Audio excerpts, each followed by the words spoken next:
master, rhyme ruler, the mind of the master, the prime poet designed for disaster, a crime candidate, the light heavyweight. I might levitate right through the heaven's gate.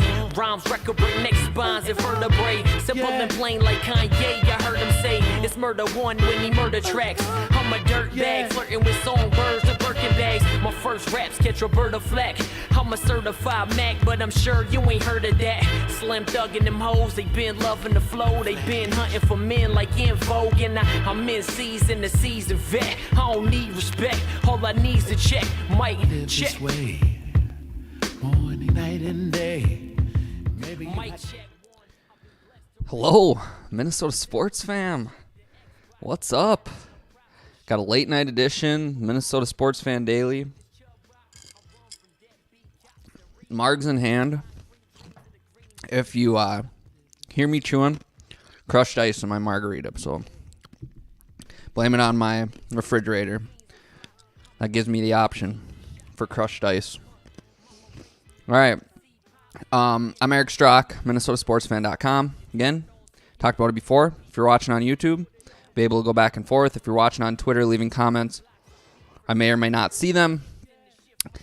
But follow on Twitter, like us on Facebook, subscribe on YouTube, read us at MinnesotaSportsFan.com. All right. Twins just went to break. Well, the internet version. I was watching the cable version earlier.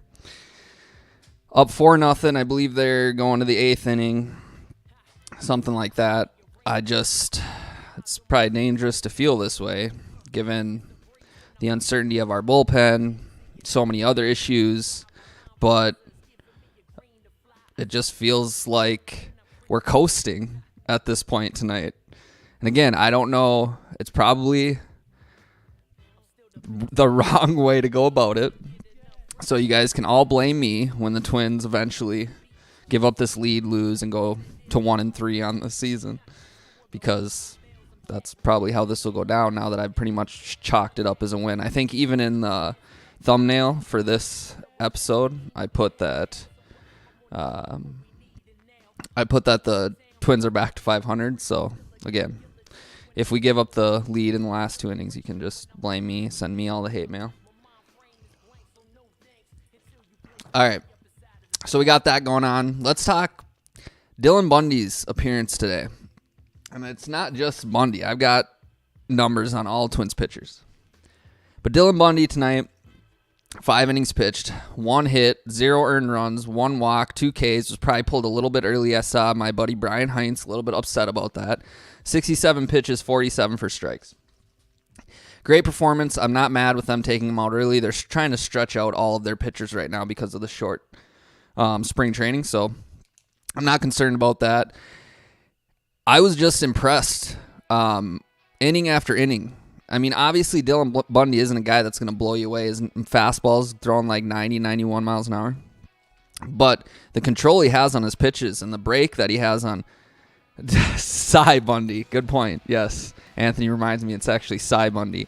The break that he has on that changeup that goes away from left-handed hitters, man, that is a nasty, nasty changeup. And then he comes back with the curveball against righties. If he can pitch like that, if he can locate like that all year long, he's going to do fine. Obviously, he's not going to strike everybody out. He only had 2 Ks tonight. But when you have movement and control like that, you don't necessarily need to strike guys out. You're going to get a lot of ground balls that way. He mixes in the high fastball enough to keep hitters honest. I don't know. I was impressed by him tonight. But he's not the only one. Bailey Ober and Joe Ryan, the 2 younger guys, probably had the shakiest outings. I mean, the numbers don't necessarily say that because Joe Ryan, 4 innings pitched, 2 hits on opening day. But he had 4 walks and only 4 Ks, and that's just not a Joe Ryan outing. We're going to see Joe Ryan probably go a 4-to-1 K to walk ratio. He just doesn't walk dudes very often. I think he's a little bit nervous on opening day, which is understandable. Sonny Gray, 4.2 innings pitched, 4 hits, 2 earned runs, 2 walks, 4 Ks. A huge part of how this rotation is going to look is going to come down to how Sonny Gray and Dylan Bundy pan out. obviously, I don't want to say we know what Joe Ryan and Bailey Ober are because they're so young, but you kind of do. Like, you just know that Joe Ryan's going to come in. He's going to throw a lot of fastballs. He's going to throw a lot of strikes. Ober's kind of the same way. He's not going to walk a lot of dudes. Neither of them are going to overpower you. They're like having 2 Brad Radkes in your rotation.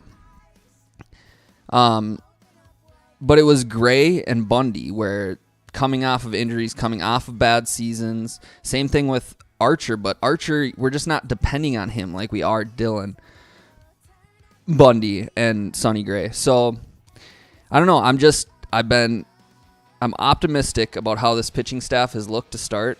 I wasn't necessarily concerned about the bullpen anyways, so they've been pretty good, but I was expecting that. I know they got burned because in the last inning after Buxton's go-ahead home run, Duffy gave up the save, but I'm not going to blame that on losing Taylor Rogers. I just is what it is. That shit happens in baseball. That's why you play 162 games, because when that shit is just going to happen. So you play 162 games, that will even everything out. At least that's kind of the thinking on the long season. Byron Buxton, best player in baseball. I said it before the season started. I'm not the only one. I'm not going to come out in here and say that I went out on this big ledge calling Byron Buxton MVP if he plays in over 130 games. But that being said, he's come out, I think, hotter than anybody even expected him to. After today, he's hitting like 350. He's got like a 115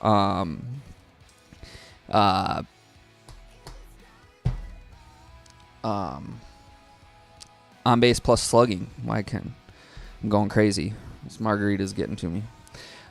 So Buxton is going to be an MVP player if he plays enough games. It's just all there is to it. Even Carlos Correa, who's hitting like 333, looks just fine. He's not playing bad or anything like that, and his defense is awesome. But when he's hitting behind Buxton, with the way Buxton's playing, he just looks like another player. It's just crazy because he's an MVP candidate himself. I'm a little bit concerned about Alex Kerloff. He just looks shaky at the plate. Doesn't look confident. This is a guy who he was supposed to be like the next. I don't even know. He's just supposed to be dominant. Before he had his big injury in 2019, he was walking through the majors, hitting 300 all over the place. When he was at the 2020, whatever team they called it, like the B team, the B squad that they had always ready in St. Paul, the taxi squad. They said Alex Kerloff never got out that whole time. They played scrimmage games or whatever, and they just could not get Alex Kerloff out. He was making pitchers feel bad about themselves. Well, he's not making any pitchers feel bad about themselves right now. All they have to do is throw on the outside edge of the corner of the plate, and he's not going to hit shit. He's pulling out on everything. He just doesn't seem to trust his hands, which is weird for a hitter like him. He's got that natural, sweet swing. I'm not going to say it's like Joe Mauer's because nobody's swing was like Joe Mauer's. But it's natural, it's sweet, and it's weird to see a guy like that really lose confidence in his hands and his eyes at the plate. He just... If I were a pitcher, I'm never throwing inside to him because I feel like that's the only thing that he's going to be able to turn on right now. Let's see. Joe Smith, not the Wolves' Joe Smith, just got his second out of the 8th inning. Twins still up 4-0. All right. Oh, and Arise, just want to mention, Sano obviously also struggling, but Sano has struggled for a while, so that's not really surprising. If he were to ever live up to anything that his expectations ever said that he would, even to get close to that, we'd be happy with Miguel Sano. At this point, if he's not going to help out the bats, it's just kind of like, all right, well, let's just start to move on then. I mean, but it's just sad because we forget how good of a prospect Miguel Sano was. I mean, at one point, he was right up there with Buxton. So it's frustrating that he's just never been able to flip that light on. And he still could. Dude's young, but it's just every year that goes by, you keep on waiting for something to happen, for the light to turn on, and it just never does. Luis Ariz, whose offensive light is always turned on, looked damn good playing third base tonight. That's been his the hitch in his giddy up, so to speak, since he's reached the MLB level. Dude's going to hit 300. Oh, and there, Kerloff. Just tweeted earlier today about how good Kerloff's defense has been so far. He still looks a little bit shaky on some of those balls where he's running in. And just now he got crossed up with, was it Correa? Was it shortstop? Oh, no, they're on the shift, so is a Rise. Rise going back. Kerloff just... I don't know, man. Kerloff has not impressed me so far this year. So now Seattle's got runners on first and third, 2 outs. That should have been the 3rd out of the 8th inning. That's frustrating. So, all right. Let's see. He was the number 1 prospect in baseball at one point. Yeah, I think he's talking Buxton, I believe, not Kerloff. But yeah, think about that, Buxton. So no, I knew he was top 5. I wasn't sure if it was him that was 1 and Buxton that was 4 or swapped out. I just remembered the Twins at one time having 2 guys, both Buxton and Sano, in the top 5. So, I mean, dude was supposed to be the next power. Like, we've been worried this whole time that he's going to be the next David Ortiz. We've given him a lot more opportunities than we ever gave David Ortiz. Now I'm a little bit nervous about what's going on here with Joe Smith, not the Timberwolves Joe Smith. Yeah, Sano. All right. While we're waiting for this game to unfold, let's talk about something else. Let's see what else was on the agenda. Buxton. Oh, yeah, Finch. Finchy gets an extension today. I am so happy that the Minnesota Timberwolves were able to get Chris Finch under a new extension. I believe it was first reported 3+1. Then I saw the Star Tribune say it was 4 years. I don't know, 3 years, 4 years. Doesn't matter to me. It was important to get Chris Finch under contract. Just as important as it will be to get Karl Anthony Towns extended, which doesn't look like it'll be a problem. Just as important as when we made the decision to draft Anthony Edwards. Just as important as anything the Timberwolves have ever done. Extending Chris Finch is a big deal because Chris Finch is just as big of a reason as anybody else for the Timberwolves turnaround. I would argue the biggest reason. And maybe Pat Bev is number 2. I'm not saying that the team doesn't revolve around Karl Anthony Towns, because it obviously does. But we've had Karl Anthony Towns for a long time. We've had really good players playing next to Karl Anthony Towns. It's the attitude change at Target Center that's been their turnaround. And that starts with Finch. Obviously, Gerson Rosas helped it out. But really, the culture right now is created by Chris Finch and Pat Bev.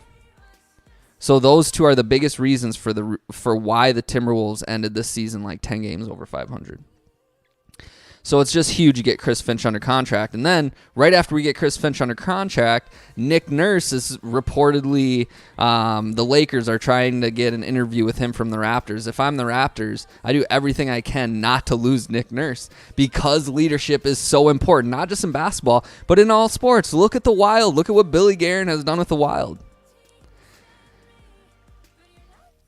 Like, there is a difference with teams that are led in the right way and teams that are not. And you can just tell right now, Twins got out of the inning. Thanks for keeping me up to date, Anthony. I appreciate it.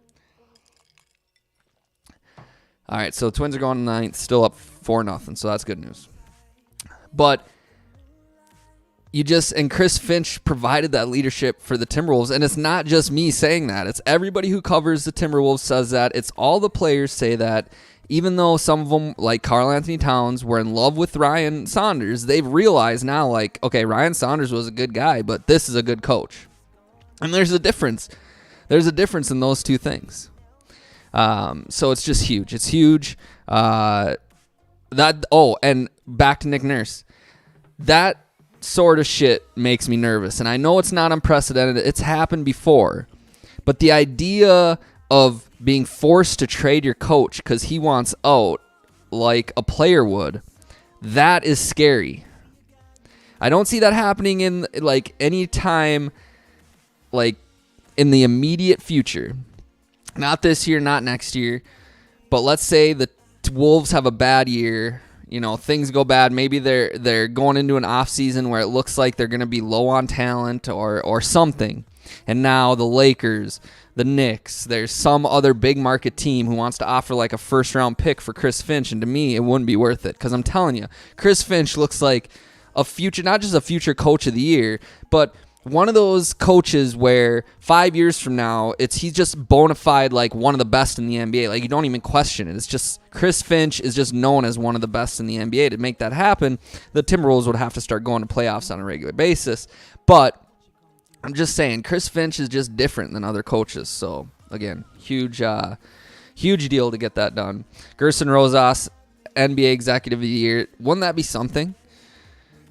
And I know that he's not going to get it, and Chris Finch isn't going to get Coach of the Year. They both would deserve it, though. And I would not disagree at all if Gerson Rosas got Executive of the Year, even though he's not here, which is, he must have gotten fired because of the atmosphere he was creating, making people uncomfortable, all of that. Because who gives a fuck if this dude is fucking some girl on the side who works for the Timberwolves?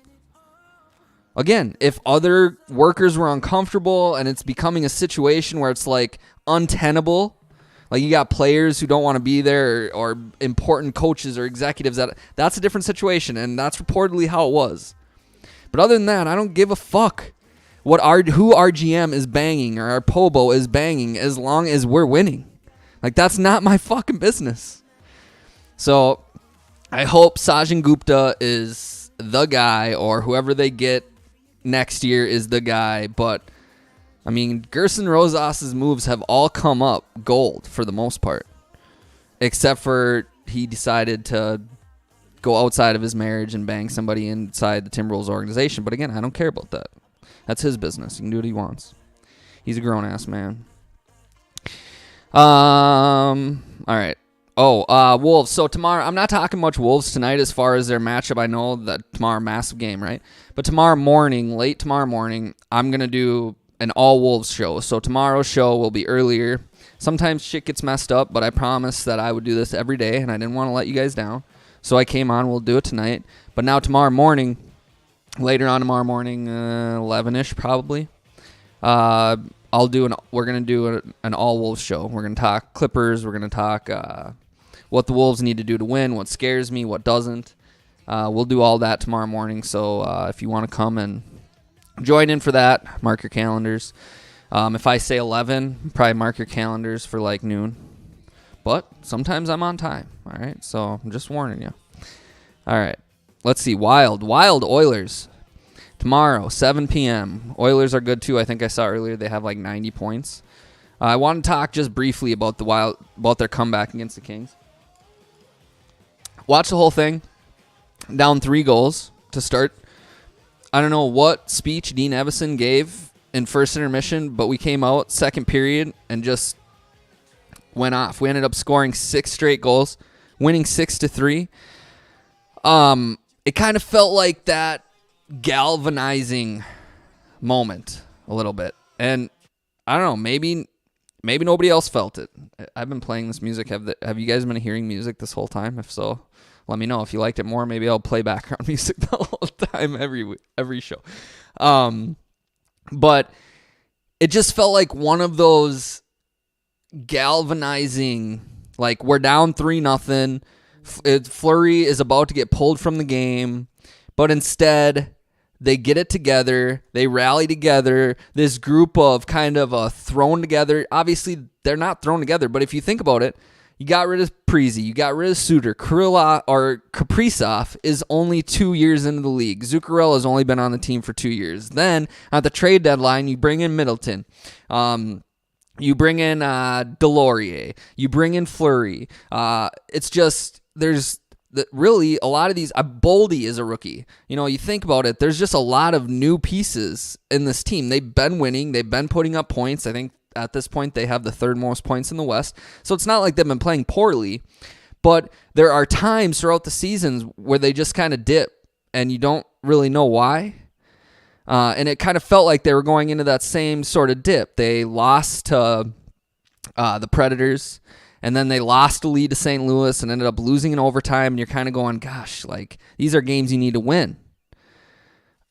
And then all of a sudden, they get down 3 to the Kings, and you're going, oh boy, like, do we need to be worried about this? Russo talked about it, how fans were in his messages and his replies and his DMs just yelling at him for how bad the Wild looked. And then all of a sudden, bang, they flip the switch and they go off for 6 goals in a row and win 6-3. So it just kind of felt like that moment, that galvanizing moment that a lot of teams have. Maybe it won't be. Maybe they'll go and lose 3 straight. But if they start winning 3 straight, I'm taking all the credit for calling it. All right. What else? Oh, so go for football. We finally got over the PJ Fleck face controversy. Apparently he got hit with a bungee cord, did some damage. He's been dealing with it for like 2 years. Finally got surgery on it. After he gets surgery on it, he looks like it was a bad Botox procedure, something. But just a bungee cord accident, got hit in the eye with a bungee cord. That's a terrible nightmare. Think about getting hit in the eye with a bungee cord. Gross. But people soon look past that because days later, Marquis Irving, who, if you remember, just lit the whole world on fire last year, coming in as a true freshman, running for, I don't even remember. I don't have the stats up. But he and Kai Thomas combined for like 1,500 yards and 10 touchdowns, I think I wrote in a blog the other day. He just was the most talented back out of a backfield that has probably got to be one of the best in the country last year. And this really got me to thinking, okay? And I know I if you read it at minnesotasportsfan.com, when Marquis Irving decided to go into the portal, I linked to an article that I wrote after his 2020 season. Remember, in 2020, the Gophers only played 7 games, and Mo Ibrahim got over 1,000 yards in 7 games and had like just a ridiculous like 20 touchdowns or something. And he was top 3 running backs in the country. And I was calling for him to go to the NFL. Go to the NFL. Like, this is your opportunity. And he didn't take it.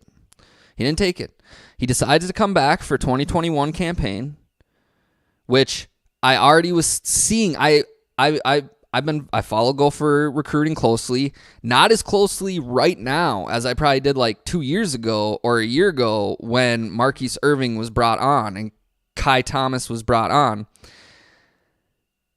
So back then, like, I saw these guys coming in. Kai Thomas was the Kansas Gatorade Football Player of the Year in his graduating year. I believe it was 2019. 14 touchdowns. Thank you, Anthony. 14 touchdowns for Mo Ibrahim in 2020. NIL will kill the Gopher football program. I'll talk about that in a second. So I saw Marquis Irving coming. I saw Kai Thomas coming. And so I was ready for Mo Ibrahim to go to the NFL. Not that he's not great, not that he isn't better than those guys, but if it was just time. He didn't. He comes back for 2021. He blows up his Achilles in the first game of the year against Ohio State. And that pretty much forces him then to come back again for 2022, because if he were to enter the draft, would he even get drafted? I don't know. So that now there's a dilemma. Then Trey Potts decides to come back too. So now Kai Thomas is in the portal. He ends up committing to Kansas so he can go closer to home. And now spring practice starts. Bucky Irving probably gets there and goes, wait, so I'm not starting? You don't even know if Mo Ibrahim can run anymore? Like, nobody thought Trey Potts was going to even be back at this point?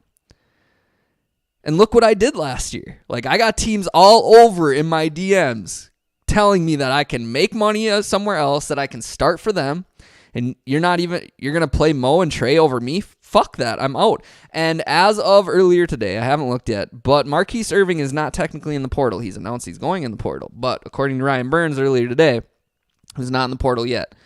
So we'll see how that unfolds. Back to the NIL money quick.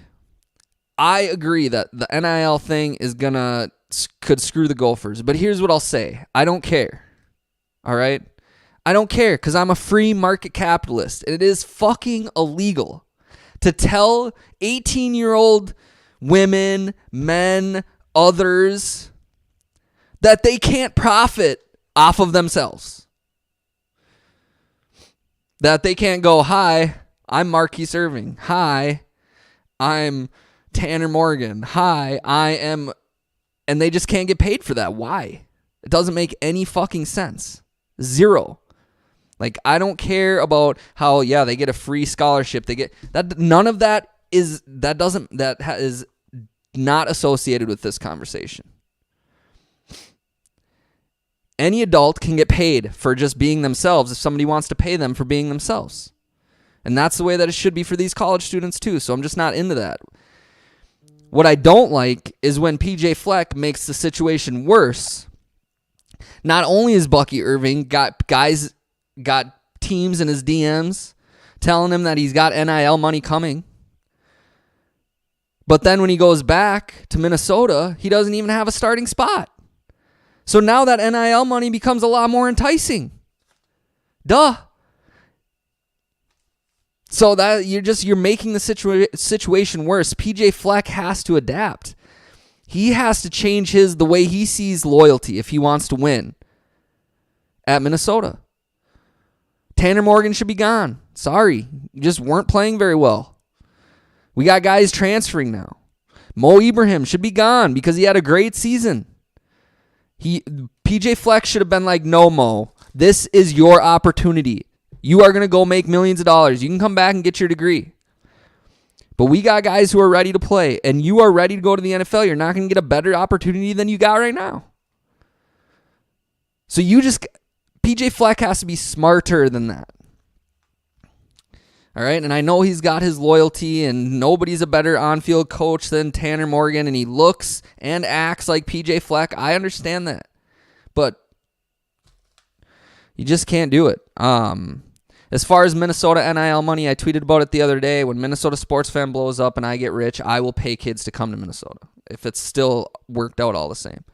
Until then, I wish some of these companies, these Fortune 500 companies that Fleck keeps on talking about in the state of Minnesota would nut up and go and fucking pay some of these kids. I'm just sick of that shit. Neither of the two QBs who transferred are better than Tanner Morgan right now. Maybe. But what do we ask Tanner Morgan to do? Nothing. So if Tanner Morgan is so much better than these other quarterbacks, then ask him to fucking do something. I mean, PJ Fleck was so afraid to have Tanner Morgan throw the fucking ball last year that he would rather injure 5 running backs. If that's how you feel about your starting quarterback, something is wrong. If it's because of your offensive coordinator, then you should have fired him before this offseason. All right. Douglas Emmeline, also a wide receiver, an up-and-coming wide receiver, also has hit the transfer portal. So we'll see. This is good. Part of this, I don't want to get too mad about the transfer portal because part of this, it's just how college football is now, how all college sports are now. It's just... There's going to be transfer portal exits and transfer portal entries. There's going to be both of those things. I understand that. But you can't allow a guy like Marquis Irving to leave because you got guys in front of him. He's just too talented. You just can't do it. Yes, I know that's why we rehired Kirk Cousins. I get it. And as long as Cali McManus Twins just won. All right. But as long as Cali McManus doesn't transfer, I think we'll be fine at quarterback. But after Irving decided to transfer nothing, I mean, I'm afraid of everything now. All right, lastly, let's end on Kirk Cousins. Kirk Cousins today said he'd like to retire a Viking, said he wanted to create some cap space with his extension to try. I just can't read that. Oh, without laughing. I don't care. I've never asked Kirk Cousins to take a pay cut. I don't think he should have to take a pay cut. I don't think he should feel pressured to take a pay cut because he should want to get as much money as he's worth. But if you are going to stretch for every penny during every extension talk, every time a contract gets brought up, if you're going to make it difficult on your team, and he has every single time, you look at it all the way back to the Redskins who had to franchise tag him twice, right? And then when he signed with the Vikings the first time, he was getting every dime that he could squeeze out of them by getting the Jets to go higher. Every extension now that he's done with the Vikings, he gets every penny that he can. If you're going to do that, if you're going to be that type of negotiator, which again, fine, I don't care. That's your prerogative. But don't go and say that the reason why you signed your extension was to help create cap space. What? Why the fuck would you say that? Unless you're just really trolling. If it's just Kirk Cousins trolling, then, he's just shiftier than I give him credit for then. Because I wanted to help create some cap space. If Kirk Cousins really wanted to help create cap space, he'd just go and do it like Tom Brady did. Like, go sign for $30 million instead of $40 million. That's creating cap space. That doesn't hurt you as a player. Like, you've made hundreds of millions of dollars taking a $10 million pay cut off the top. And then, you know what? Have the team go throw it on as a Super Bowl bonus. That if you win the Super Bowl, then they'll pay you an extra $10 million or something. Like, if you really wanted to help create cap space, then that would be the goal of your extension talks, not to get every fucking dime that you can. So that's just classic Kirk Cousins. I thought that was so funny. I'd like to retire a Viking. I'm sure you would. If we're going to pay you more than everybody else will pay you, you'll retire a Viking. I'm sure, because your kids like it here, your wife likes it here, but not enough for you to take any sort of pay cut, which again, I'm fine with, but just don't. Just Kirk Cousins is just funny. But it has become obvious that he's trying to take more of a leadership role this year. I appreciate that. We'll see how far that can go, because just at some point it's just going to become unnatural for Kirk to be a leader, because he's not the rah-rah type, but he can still lead with in a different way. He is a quarterback, so he's got to have some leadership qualities to lead a good team. But again, he cracks me up, man. But the Vikings started workouts, some sort of off-season workouts. I don't even know. There's 27 different off-season workouts now. So the Vikings started off-season workouts today. First time they've all been together. Everything's hunky-dory right now in Vikings land. We'll see if that continues. But that's all I got. So if you're watching on YouTube like Anthony, thanks for going back and forth. I implore others to do the same. While you're over there, subscribe to our YouTube page. You'll see, just search Minnesota Sports Fan. You'll see the logo like it is behind me. Make sure you like us on Facebook. Follow us on Twitter. Read us at minnesotasportsfan.com. My name is Eric Strock.